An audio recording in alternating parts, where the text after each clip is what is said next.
Hello guys, welcome back to study. This is Dheeraj Kumar. Good morning everyone. तो अभी हम लोग करने वाले इंडियन एयरफोर्स की वोकैब क्लास। ठीक है, हमने इससे पहले मिसेस फील्ड वर्ड पढ़ा था और आज पढ़ने वाले सिनोनिम्स। ठीक है, इसके बाद आपको इडियम्स मिलेंगे, एंटोनिम्स मिलेंगे, वन वर्ड भी मिलेंगे, सब कुछ मिलेगा। आप टेंशन मत लो, खाली नोट्स बनाने के लिए रेडी रहो। ठीक है, एक कॉपी ले लो या फिर दो कॉपी ले लो। एक कॉपी के ऊपर सिनोनिम्स एंटोनिम्स और पीछे में मतलब आधा आधा बांट लो और एक तरफ लिखो उस पर मिसेस फील्ड, और एक कॉपी पे आधा आधा बांट लो, आधे पे लिखो आप वन वर्ड और आधे पे लिखो इडियम फ्रेज। दो कॉपी वोकैबलरी की रखो।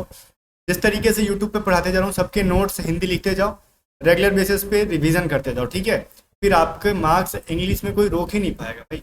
और इनकी पीडीएफ्स को भी मैं दे देता हूँ टेलीग्राम पे सर्च करो @A to Z study. Telegram channel पे सारी पीडीएफ में अपलोड करते जाता हूँ। ठीक है, चलो बड़ी कंटिन्यू करने से पहले एक चीज़ बता दूँ आपको, एयरफोर्स वाई ग्रुप की अगर आप मॉक टेस्ट लगाना चाहते हो तो A to Z study app को डाउनलोड करो।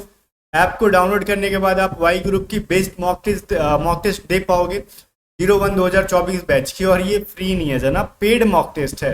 कुछ फ्री वाले सेक्शन में आपको फ्री वाले भी मॉक टेस्ट मिल जाते हैं, ऐसा नहीं कि हर चीज़ फ्री मतलब पेड ही है। तो ये भी चीज़ जो है ना, आपको फुल मॉक टेस्ट, इसके अंदर मिनिमम 15 मॉक टेस्ट मिलेंगे वीडियो सॉल्यूशन के साथ। तो आप इसको जाके ज्वाइन कर लो, ऐप का लिंक डिस्क्रिप्शन में। या फिर अगर आप पेड बैचेस लेना चाहते हो तो अलग से आपको कुछ भी लेना नहीं पड़ेगा। कंप्लीट वाई ग्रुप की वीडियो क्लासेस मिल जाएंगी, रिकॉर्डेड, लाइव नहीं रिकॉर्डेड। टेस्ट सीरीज मिल जाएगा, ओल्ड प्लस न्यू मिला के 40+, 40+ ऑनलाइन मॉक टेस्ट। साथ में हमारे जितने पीडीएफ्स आते हैं, पेड पीडीएफ्स और क्लासेस वाले नोट्स, मतलब जो इस बैचेस के अंदर के जो नोट्स है वो सभी। ढेर सारी पीडीएफ तैयारी करने के लिए, प्रैक्टिस करने के लिए क्वेश्चंस मिल जाएंगे, ऑनलाइन मॉक मिल जाएंगे, वीडियो कोर्सेज मिल जाएंगे, रागा इंग्लिश कंप्लीट। तो इस बैच को अगर आप ज्वाइन करना चाहते हो तो जस्ट 600 रुपीज देके आप वाई ग्रुप की कंप्लीट बैच तुम कर सकते हो ऐप को डाउनलोड करके। ठीक है, अगर कुछ भी समझ में ना आए तो व्हाट्सअप करके पूछ लो कि किस तरीके से बैच को ज्वाइन करो, आपको अगर ऐप में समझ में नहीं आ रहा है तो।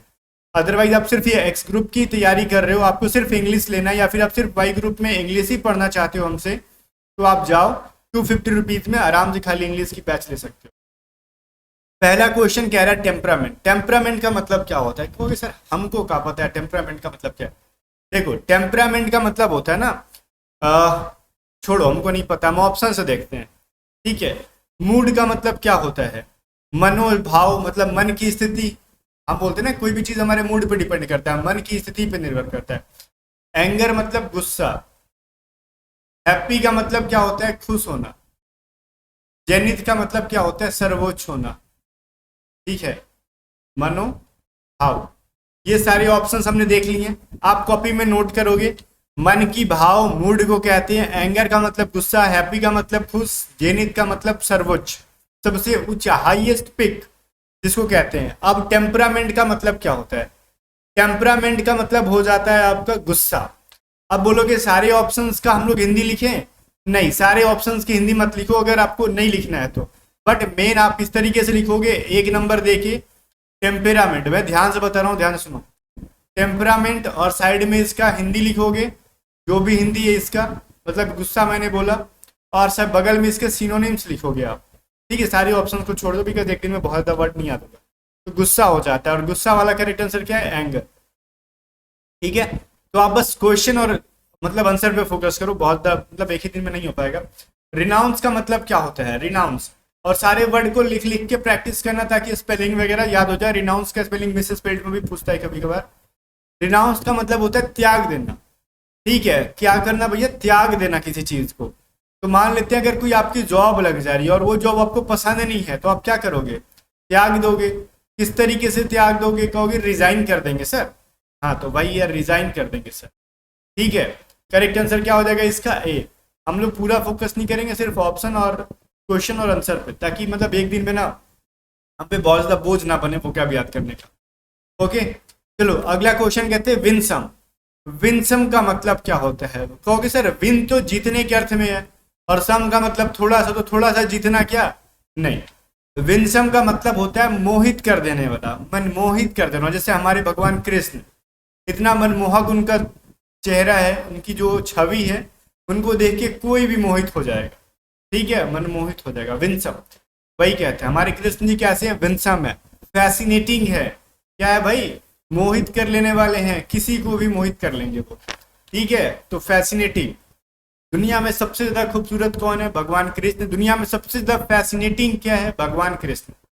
ठीक है, इस तरीके से आप याद करोगे। फैसिनेटिंग है और वो क्या है? विंसम है, मतलब बहुत ज्यादा खूबसूरत है। पिक्चरेस्क, ठीक है, पिक्चरेस्क का मतलब क्या हो जाता है? मतलब पिक्चर एक वर्ड जुटा हुआ है, तो इससे आप समझ लो। वैसे तो हम ये नहीं कह सकते पिक्चर वर्ड जुटा है इसके लिए, बट पिक्चरेस्क्यू का मतलब होता है ना, और सच में यही होता है, एक ऐसी जगह जहाँ पे मतलब फोटो लेने लायक हो। जैसे हम लोग कहते हैं फोटोजेनिक, ठीक है, करेक्ट। क्या हो जाएगा? अच्छा फोटो आना। मतलब कहीं आप फोटो ले रहे हो तो वहां पे अच्छा फोटो आता है। वहीं पे फोटो लेने लायक, जैसे हम लोग मान लेते हैं जाते हैं, जैसे आजकल देख रहे हो हर जगह में, जैसे पटना में जाओ, इंदौर में जाओ, या फिर किसी सिटी में जाओ, सिटी के किसी स्पेसिफिक जगह पे जाओ, तो वहां पे लिखा रह रहा है आई हार्ट, ये मान लो पटना, ऐसे करके। तो वहां पे जाके लोग, वो क्या है भाई? फोटोजेनिक प्लेस है, वहां पे अच्छा फोटो आता है। ठीक है, क्यों? क्योंकि बैकग्राउंड वगैरह कुछ ढंग का है। तो वहां जाके लोग क्या करते हैं ना, सड़ा हुआ मतलब मुंह करके फोटो खिंचवाने लगते हैं। भैया वैसे जगह पे कम से कम मुस्कुरा लिया करो, ठीक है।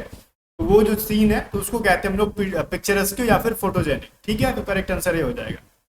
आगे कह रहा है चेरी। इसका मतलब क्या होता है? इसका मतलब होता है ना बहुत ही सावधान।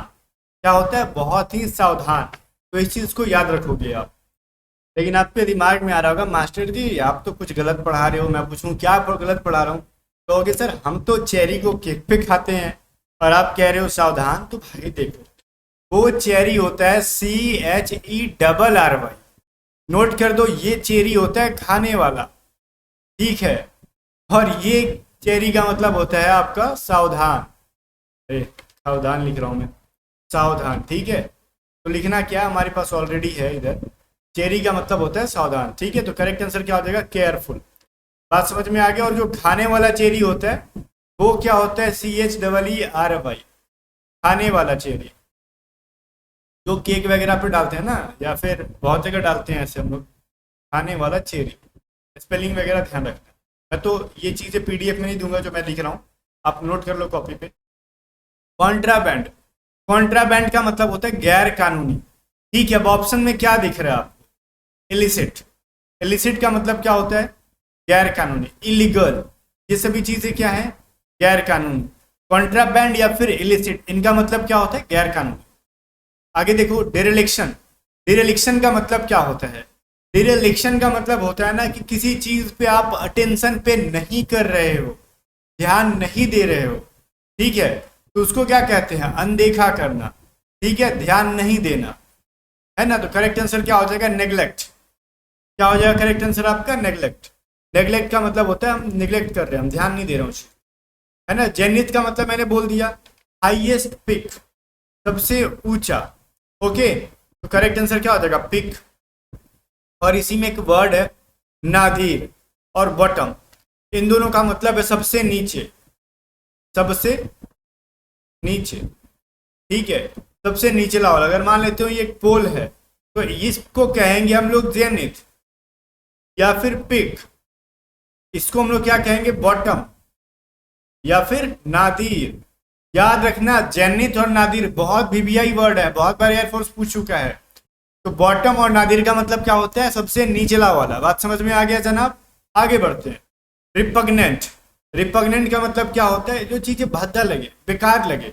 मान लेते हैं ना कि मतलब आप जा रहे हो ट्रेन में, है ना, ट्रेन में बैठे हो और मतलब थोड़ी सी मतलब आपको तंबाकू खाने की आदत है, मान लेते हैं आपको नहीं है, कुछ लोग होते हैं, लगेंगे बीच में ठोक ठोक ठोक ठोक ठोक के तंबाकू बनाएंगे, कुछ लोग थूकने लगेंगे। थोड़ा ये सब बिहेवियर भद्दा लगता है, रिपग्नेंट लगता है, ऑडियंस लगता है। बात समझ में आ रहा है ना?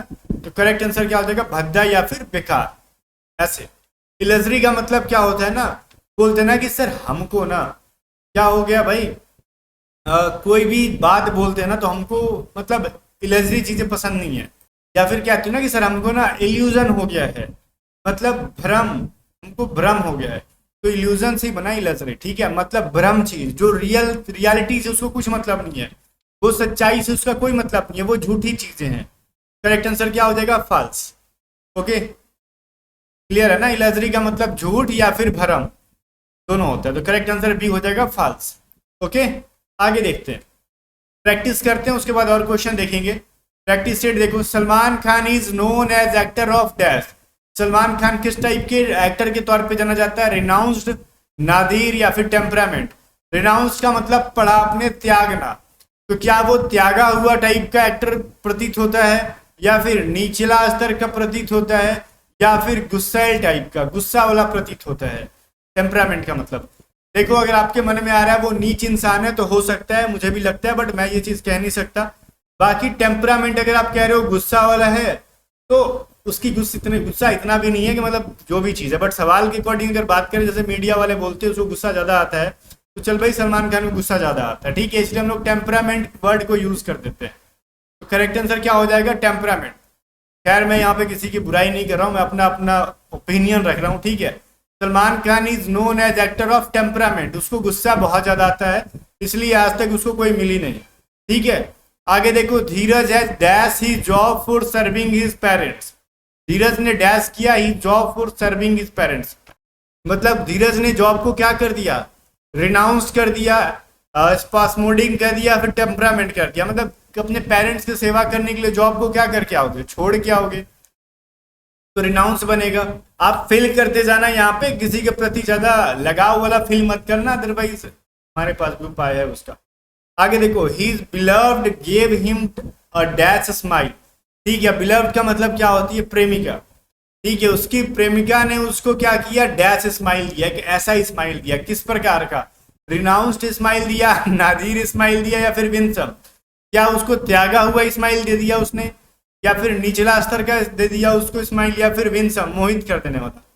तो आजकल की जो ये अदाएं हैं वो मोहित करने वाली ही हैं, मैंने मोहित करने वाली, तो वो विंसम स्माइल था, ठीक है। Agra is a dash town, Agra कैसा टाउन है? आगरा में बहुत सारी चीजें ऐसे ना, कहीं भी खड़ा होकर फोटो पट पट पट पट खिंच खिंच खिंच खिंचवाते रहो, बढ़िया बढ़िया जगह है आगरा में, ठीक है। तो वो किस टाइप का जगह है? पिक्चरिस्ट, ठीक है, ये चीज सही है। आगे देखो, मैं यहाँ पर लिख देता हूँ, ए का क्या हो जाएगा? छोड़ो लिखना क्या है, आप माइंड में याद रखो, नोट्स बनाते जाओ। We should always very dash of making too many idiotic, क्या कहते हैं इसको? Idiotic mistakes. हमें हमेशा क्या रहना चाहिए? मतलब गलतियां करने के प्रति क्या होना चाहिए? चेरी मतलब सावधान रहना चाहिए, या फिर हमेशा मस्त रहना चाहिए, या फिर कूल ठंडा रहना चाहिए? क्योंकि सर सावधान, गलती करने से बचना तो सावधान रहना चाहिए, तो करेक्ट आंसर क्या हो जाएगा? चेरी। आगे देखो, अगला वर्ड देखते हैं हम लोग। अबस्ट्रूज का मतलब क्या होता है? अबस्ट्रूज का मतलब होता है ना, कोई चीजें जब आप बहुत ज्यादा कठिन लगे आपको, जैसे फॉर एग्जांपल कोई चीज बहुत कठिन लग रही है, जैसे मैं बता दूं आपको, अगर हम 6 के बच्चों को अगर हम पढ़ा दें, क्या कहते हैं, डिटर्मिनेंट्स पढ़ा दो, ठीक है, 12th क्लास की मैथ, उसके लिए वो अबस्ट्रूज हो जाएगी। लेकिन वास्तविकता क्या है? उसके लिए वो बहुत गहरी जानकारी भी हो जाएगी जो समझ में ना आए। इसलिए प्रोफाउंड का मतलब होता है कोई चीज मतलब बहुत ज्यादा अत्यधिक गहरा ज्ञान, ठीक है।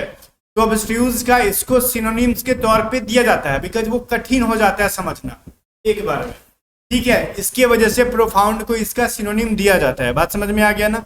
चलो, ब्रेक्सस का मतलब क्या होता है? इसका मतलब होता है गुस्सा हो जाना, जल्दी गुस्सा हो जाना, ठीक है। तो बैड टेम्पर्ड, टेम्पर्ड से रिलेटेड वर्ड होते हैं, जल्दी गुस्सा से रिलेटेड होते हैं। इल टेम्पर्ड, बैड टेम्पर्ड, ये सभी चीजें गुस्सा वाली चीजें। आ गया फ्लिगमेटिक। फ्लिगमेटिक का मतलब क्या होता है? देखो भाई, एक चीज समझ जाओ, जब किसी के बारे में जानना होता है ना, तो उसको कम से कम कुछ बुलवाते रहना होता है। जब बहुत ज्यादा कोई बोलता है ना, उसके बारे में जानना बड़ा आसान हो जाता है। लेकिन कोई शांत चित्त वाला इंसान हो, बहुत कम बोलता हो, एकदम शांति वाला इंसान हो, मतलब बहुत ज्यादा मतलब बकबक ना करता हो, उसके बारे में जानना मुश्किल हो जाता है, ठीक है। तो फ्लेगमेटिक का मतलब होता है बहुत ही शांत चित्त, ठीक है, बहुत ही शांत चित्त, जिसका मतलब होता है स्टॉलिक, है ना? ये चीज याद रखोगे आप। कॉल्यूड का मतलब क्या होता है? कॉल्यूड का मतलब होता है षड्यंत्र करना, ठीक है, षड्यंत्र करना।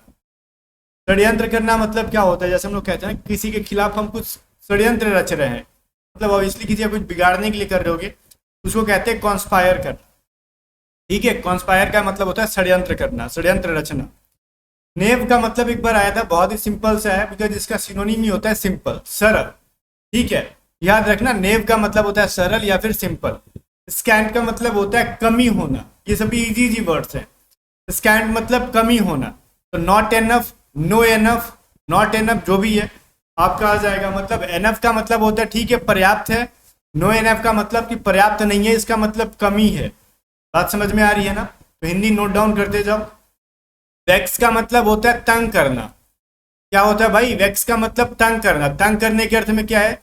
इरिटेट करना। ओके चलो। हैंडी का मतलब क्या होता है? हल्का। हल्का इन द सेंस कि मतलब किसी चीज को आराम से इधर से उधर लेके घूम सके हम लोग। जैसे हमारे फोन्स है, ठीक है, हमारे पेन है, हमारे ऐसी छोटी छोटी चीज है जो कि हैंडी होती है, हम इजीली कैरी कर सकते हैं इधर उधर। पोर्टेबल कहते हैं उनको, ठीक है, आराम से जिसको लेके इधर उधर घूमा जा सके, ठीक है ना। पोर्टेबल मतलब जिसको आराम से, अपने भाषा में लिख लेना, जिसको आराम से कैरी किया जा सके। ओके। स्टेमिना का मतलब पता ही है, एनर्जी होता है, ठीक है, ऊर्जा हमारे अंदर का, है ना। आगे देखो, इम्पर्टिनेंट का मतलब होता है क्या? गुस्ताख। गुस्ताख, ठीक है, इम्पर्टिनेंट का मतलब होता है गुस्ताख, ठीक है, जिसको हम लोग कहते हैं इम्प्यूडेंट। ओके जनाब। और ओबीडियंट इसका एंटोनिम है, क्योंकि ओबीडियंट का मतलब होता है आज्ञाकारी। तो ये सिनोनिम है और ये इसका सिनोनिम है। आगे देख लो, कुछ क्वेश्चंस हैं, इनके हम प्रैक्टिस कर लेते हैं। 20 क्वेश्चन हो गए, इसको प्रैक्टिस के बाद खत्म करेंगे। No girls should be dash by any boy. कोई भी लड़कियां लड़कों के द्वारा नहीं किया जाना चाहिए, तंग नहीं किया जाना चाहिए, कमी नहीं की जानी चाहिए, या फिर हैंडी नहीं, मतलब उठा के इधर से उधर नहीं ले जाना चाहिए। तो क्या नहीं की जानी चाहिए? तो ऑब्वियसली गर्ल्स के लिए क्या यूज करोगे? वैक्स। अब ये तो नहीं बोलोगे कि कमी नहीं होनी चाहिए लड़कों के लिए, तो ऐसी चीजें गलत है बोलना ही। वैक्स, ठीक है। तो वैक्स का मतलब होता है कोई भी लड़कियों को लड़कों के द्वारा तंग नहीं किया जाना चाहिए। To ask the age of women is dash. देखो, विमेन का एज पूछना क्या है? कहोगे बहुत बड़ी गलती है। तो गलती का मतलब क्या होता है? इम्पर्टिनेंट, गुस्ताखी है। बात समझ में आ रहा है? नोकिया फोन सा डैश गैजेट। नोकिया फोन जो आते थे पहले के कैसे होते थे? बड़ा इजीली हम लोग इधर से उधर लेके घूम लेते थे, उसको हैंडी होते थे। बात समझ में आ रहा है? प्रैक्टिस करा दे रहा हूँ, हमेशा नहीं कराऊंगा, कभी कभार कराते रहूंगा ताकि आपको समझने में आसानी हो। You need a lot of dash to cover long distance. मतलब लंबी डिस्टेंस कवर करने के लिए आपको बहुत ज्यादा क्या होना चाहिए? हैंडी होना चाहिए या फिर स्टेमिना होना चाहिए? अब हैंडी का मतलब समझ रहे हो? मतलब आपको उठा के कोई इधर से उधर लेके चल जाए, वैसा नहीं। इतने भी हल्के मत बनना कि कोई भी उठा के आपको पहुंचा दे कहीं भी 6-7 किलोमीटर दूर। आपके पास स्टेमिना होना चाहिए। देखो आगे कह रहा है he is a dash person because his nature is not clear. वो क्या सरल इंसान है जिससे कि उसका नेचर क्लियर नहीं है? जो सरल इंसान होगा नेचर क्लियर होगा। वो फ्लेगमेटिक इंसान है, शांत चितोला है, मतलब अस्पष्ट नहीं है कुछ भी, ठीक है। फ्लेगमेटिक को आप कह सकते हो अस्पष्ट के अर्थ में भी यूज कर सकते हो, शांत चितोला भी। जिसके बारे में आप पता नहीं लगा पाते, वो समझना उसके बारे में मुश्किल है, तो उसको अस्पष्ट के अर्थ में भी आप लिख सकते हो, ठीक है। फ्लेगमेटिक हो जाएगा। फ्लेगमेटिक पर्सन है बिकॉज उसका नेचर क्लियर नहीं है, कुछ पता ही नहीं चल पाता है वो कैसा इंसान है। कुछ जानना है तो उससे कुछ बुलवाओ, ठीक है। बाकी जनाब जाने से पहले फिर से सारे मॉक टेस्ट, पेड बैचेज और इंग्लिश की बैचेज का लिंक डिस्क्रिप्शन में है। जाओ, ऐप को डाउनलोड करो और दबा के पढ़ाई करो, तैयारी करो, और व्हाट्सएप करके पूछ लो कुछ भी प्रॉब्लम आता है बैचेज को ज्वाइन करने के लिए, तो ठीक है। बाकी टीचर स्टडी को सब्सक्राइब कर लेना, वीडियो को लाइक करके शेयर कर देना।